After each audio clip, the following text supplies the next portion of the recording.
Presiden Joko Widodo geram dengan kegemaran impor dalam pengadaan barang dan jasa di Kementerian, BUMN, Pemda, dan juga instansi negara lainnya. Lantas, apakah kemarahan Presiden ini akan dituruti jajaran Kabinet dan Pemda?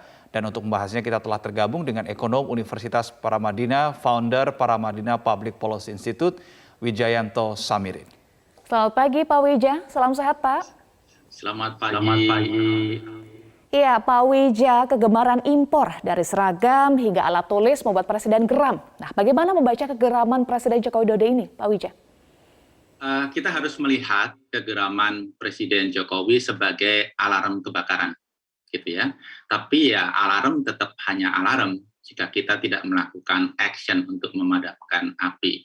Jadi supaya apa yang disampaikan oleh Pak Jokowi itu berdampak, ada begitu banyak PR sebenarnya yang harus dilakukan oleh pemerintah, baik itu pusat maupun pemerintah daerah. Apa saja PR-nya, Pak? Ada beberapa aspek yang perlu kita highlight. Yang pertama adalah ekosistem produksi. Pertanyaannya, apakah Indonesia sudah bisa memproduk berbagai banyak produk yang dibutuhkan oleh pemerintah pusat, oleh BUMN, oleh Pemda tersebut. Ketika tidak ada barang yang diproduksi di dalam negeri, otomatis harus impor. Kemudian yang kedua, kalaupun itu diproduksi di dalam negeri, apakah harganya bersaing? Karena kita tahu ya, dalam sistem procurement kita, harga itu menjadi satu parameter penting. Ketika suatu institusi memilih produk dengan harga yang lebih tinggi, nah ini berpotensi menjadi temuan audit. Nah yang kedua adalah ekosistem regulasi. Apakah memungkinkan pemerintah pusat, pemerintah daerah, BUMN memenangkan tender dengan harga yang lebih tinggi dengan alasan produk dalam negeri? Kalau itu merupakan bagian dari regulasi, ini bisa dilakukan, memberikan keberpihakan kepada produk dalam negeri. Karena kita juga harus lihat begitu banyak proses procurement sekarang menggunakan e-procurement, di mana di situ kita memasukkan harga produk, kemudian proses seleksi dilakukan tanpa ada indikasi apakah ini produk dalam negeri atau produk impor. Ketika e-proc itu bisa memberikan pembedaan dan secara regulasi memungkinkan preferential treatment, maka apa yang disampaikan Pak Jokowi itu bisa dieksekusi dengan baik. Di aspek lain yang kita juga harus antisipasi, Indonesia kan terlibat dengan berbagai free trade agreement, baik itu multilateral maupun bilateral. Biasanya dalam free trade agreement itu, terutama yang bilateral, negara-negara counterpart kita itu mensyaratkan free trade harus memasukkan juga produk-produk procurement oleh pemerintah. Karena mereka tahu procurement oleh pemerintah itu nilainya besar sekali. Baik. Pak Wijaya, tadi kalau kita dengarkan beberapa barang disebutkan oleh Presiden Joko Widodo.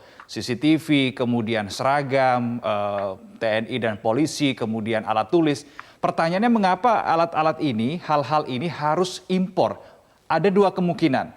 Indonesia tidak bisa memproduksi atau Indonesia terbatas memproduksinya. Kemungkinan yang mana Pak Wijaya? Saya rasa ada beberapa aspek ya. Aspek yang paling dominan menurut saya adalah sistem procurement-nya. Sistem procurement-nya terutama untuk barang-barang yang ordinary seperti itu biasanya menggunakan sistem e-proc. Jadi memasukkan barang yang paling murah akan dipilih oleh sistem. Begitu. Nah, kalau kita ingin memberikan preferensi kepada produk domestik, produk nasional, maka kebijakannya harus di-adjust. Karena kalau tidak, nanti institusi yang memilih produk dalam negeri dengan harga lebih mahal, itu menjadi berisiko ada temuan oleh BPK misalnya. Baik, nah soal kebijakan yang harus di-adjust dan Anda sampaikan juga soal produksi, soal regulasi, kemudian kerjasama dengan negara lain. Nah, seperti apa harus mengadjust ini, Pak? Saya rasa harus kita lihat gitu ya, kebijakan terkait dengan procurement. Apakah perlu ya kita memasukkan preferensi kepada produk dalam negeri. Tetapi kalau kita memasukkan preferensi itu, kita juga harus mengantisipasi ketika negara lain melakukan retaliasi. Karena mereka dan kita terikat dengan free trade agreement. di mana produk-produk procurement oleh pemerintah ini menjadi bagian dari free trade tersebut dengan equal treatment, begitu. Baik, Pak Wija, kalau tadi kita mengingat atau mendengar ya pernyataan dari Presiden Joko Widodo, kalau saja dialokasikan 40% untuk belanja produk lokal, produk buatan Indonesia, akan berdampak positif ini bagi pertumbuhan ekonomi Indonesia. Seberapa signifikan sebetulnya pertumbuhan yang akan bisa terlihat begitu Pak Wija?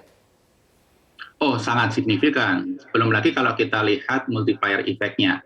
Ukuran ekonomi kita kan sekitar 15.000 triliun.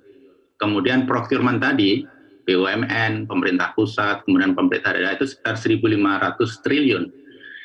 40%-nya sudah sekitar 800 triliun. 800 dari 15.000 triliun itu luar biasa.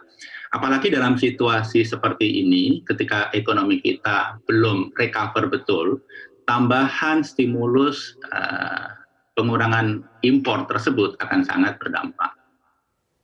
Baik, Pak, soal yang Anda sampaikan tadi kebijakan harus di-adjust dan apakah bisa setelah Presiden marah seperti kemarin, apakah bisa lembaga, kemudian BUMN, pemerintah daerah, kementerian melakukan sendiri, Pak, untuk menuruti permintaan Presiden Joko Widodo, kurangilah impor?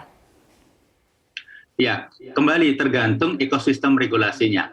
Karena kementerian, Pemda, BUMN itu juga mereka tidak mau melakukan proses procurement yang suatu saat nanti menjadi temuan, menjadi masalah bagi mereka yang mengambil keputusan. Jadi kalau ditanya apa yang harus kita lakukan untuk memperbaiki situasi ini, yang pertama harus diarahkan adalah ekosistem regulasinya. Kemudian yang kedua ya komitmen dari masing-masing institusi untuk saling berkoordinasi, mendongkrak kebutuhan produk dalam negeri tersebut. Baik, terima kasih Bapak Wijayanto Samirin sudah bergabung bersama kami di Metro Pagi Prime Time kali ini. Salam sehat, Pak Wija. Salam sehat, Pak Wija.